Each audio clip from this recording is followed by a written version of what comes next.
if this mental position are being held, it will result in secondary symptoms which then can manifest itself in the mental, psychological aspect or in the physical body.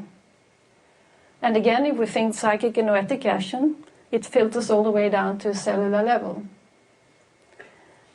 He also said that the human being was a divine being, had a permanent divine individuality, and that this individuality reincarnated was in the process of reincarnation in order to perfect itself as a human being. And he said that this we can do by cultivating, what is the opposite of vice again? Virtue. Virtues, thank you. Must be psychological slip here somehow. So by cultivating virtues, this was something that could be achieved. And he said that as long as the personality and the individuality are in speaking terms, and they sort of go the same way, as long as this happens, there is health. And as soon as there is this discrepancy between what the inner being wants and what the personality wants, that is, again, the rise for causes for disease.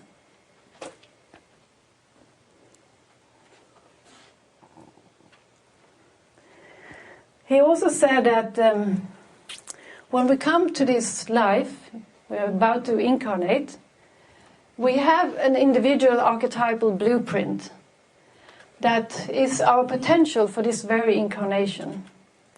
And that is, of course, being determined by our karmic patterns in the past, the way we have lived and acted in the past. We carry our own resources with us to this life. And we have a potential of responsibility. And by responsibility, he meant the ability to respond to the divine life. That was his definition of responsibility. Now, for most of us that come here, we know, or if I go one step back, you know HPV says in the Key to Theosophy, talking about the being coming out from the after-death state at the threshold of Devachan. She says that the ego becomes for a moment all-knowing, and it sees all the causes that had led up to this incarnation that it is about to go into, and how the ego in that particular state sees the justice of it all and chooses to incarnate them. So that we can say is the potential. Now here we are not really able to respond to the divine life in us. So we can only partially realize our potential, which in a philosophical sense equals disease. If disease is again everything that strives away from unity. Or we can see a picture of a fully realized person who realizes their potentials in life, who knows exactly what their dharma is, and who carries it out, and then are able to respond in full to the divine life.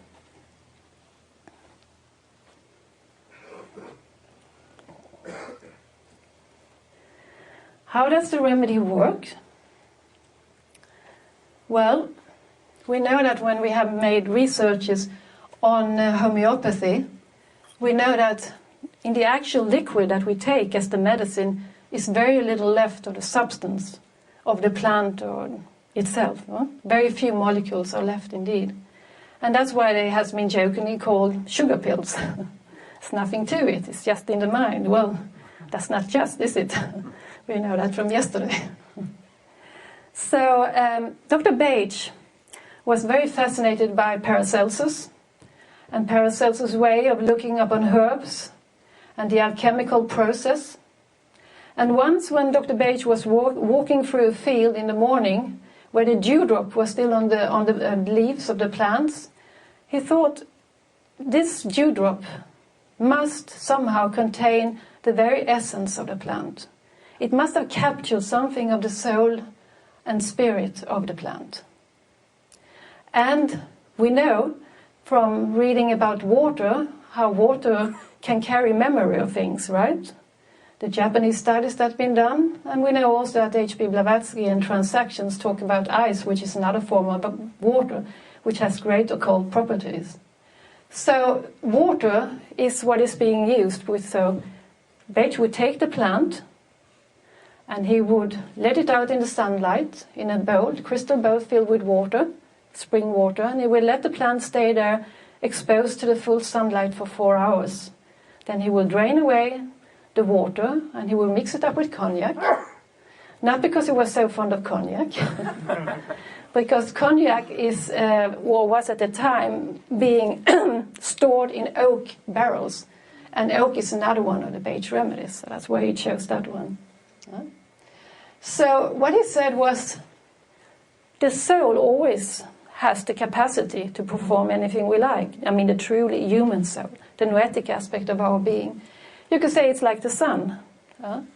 Whereas our emotional blockage, which is actually what the personality is most of the time, we could have a blockage of discouragement. Now there is a remedy called larch, which is common larch, potentized then in a homeopathic way, enabled to get the essence of the plant, that can actually sort of, how would you say it, help us to regain the connection with our resources. So the vibration of the plant, which is being captured in the water, it's almost just like a memory of the plant in the water, an idea of the plant in the water. We could say a fingerprint of the plant in the water, as if they had fingers, of course. And you can say that it is that which stimulates the similarity in us in order to jumpstart our systems again, in order to get out of that blockage that we cannot do it, that we actually have so much more capacity than we think. Now I'm going to show a few of the plants that were being used. And Dr. Beige has this amazing capacity. When he was going to discover the plants, he would develop symptoms within himself. And when he was picking the right flower, he could put the petal of the flower in his mouth and the symptoms would immediately subside. He had a great intuitive capacity. Now this little flower is for people like me. I'm a mimulus type. I'm very shy. I really hate to stand here in front of you all. We'll be so happy when it's over. And mimulus are for those of us who have fear of known origin. Any type of fear, everyday fear, fear of spiders, fear of going in an elevator, fear of talking in front of people, fear that you can put a specific tag to. And the interesting thing is that if you touch this little flower, it will withdraw. It will withdraw, so it will show the action for what it is good for in the flower itself. Clematis is for those of us who thinks that things are always going to be better in the future. Very artistic people, but very much of dreamers. And so in my little town, which is a university town, where I have all my students meeting me up in the marketplace when I do my shopping on Saturdays, if I'm in a clematis state, I will not notice them. If I'm already thinking about something else in the future, I will have that vacant look in my face. And on the Monday morning, they will come up to me and say, Eva, you know, what is the matter with you? Have you started to develop, you know, some senility problems already? Cognitional problems? Because I'm in the mind in the future. So this flower belongs to the group which is titled, Not Enough Interest for the Present Moment. Getting hungry yet? Chestnut bud is another wonderful remedy. If anyone has been able to touch a chestnut bud in the spring, you know how sticky it is and how difficult it has to sort of, how do you say, fold out, let go. And it's actually for those of us who have a hard time learning from experience and have to repeat the same mistakes over and over again. And this is actually a flower that is currently being studied at one of the universities in England, where one does a study with children of learning disabilities. And so far, we haven't got the final result, but the tendency shows that it's very helpful for children with learning disabilities.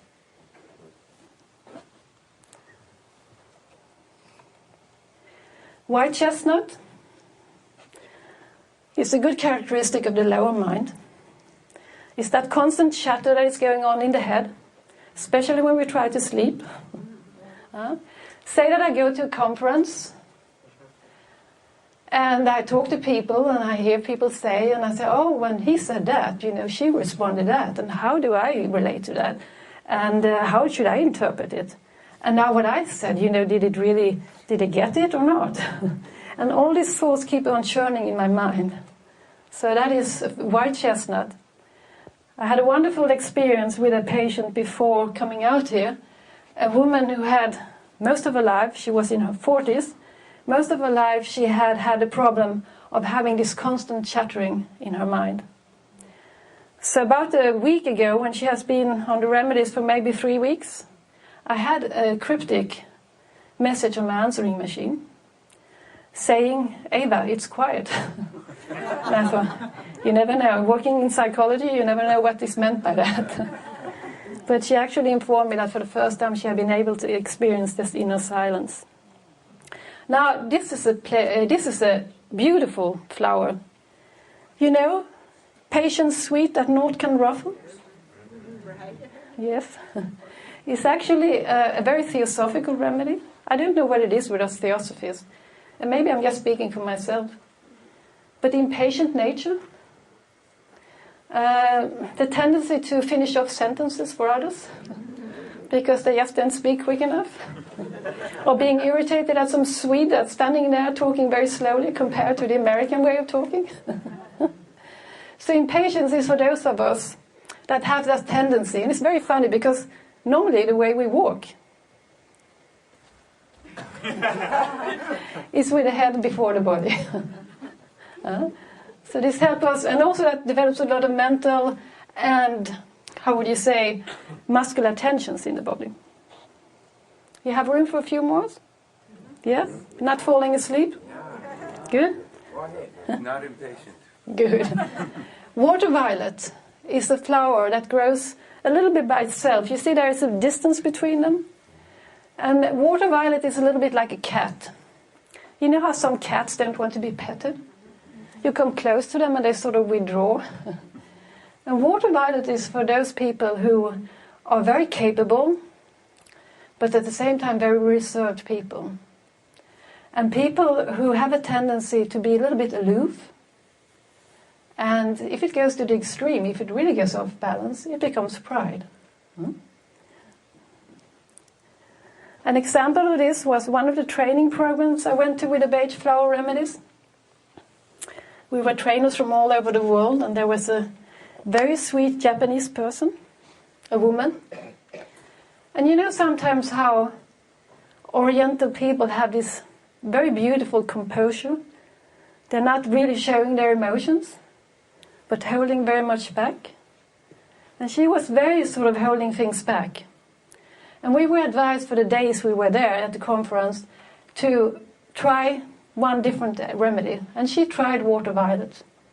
And about 48 hours, she started to invite everyone to her flat in Tokyo.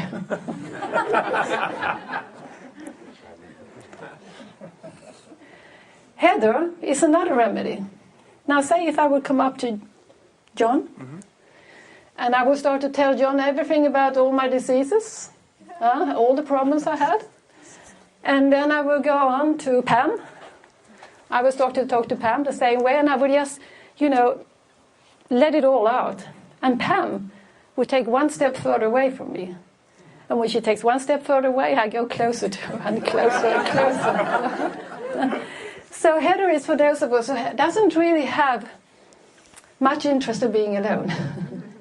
That has a hard time with being alone. And really, really seeks out any person. And by this, by no means, you're not any persons, but that we seek out any person in order to just be able to talk about themselves. And the sad thing is, of course, that this mechanics makes it that this person are being taken distance to, right?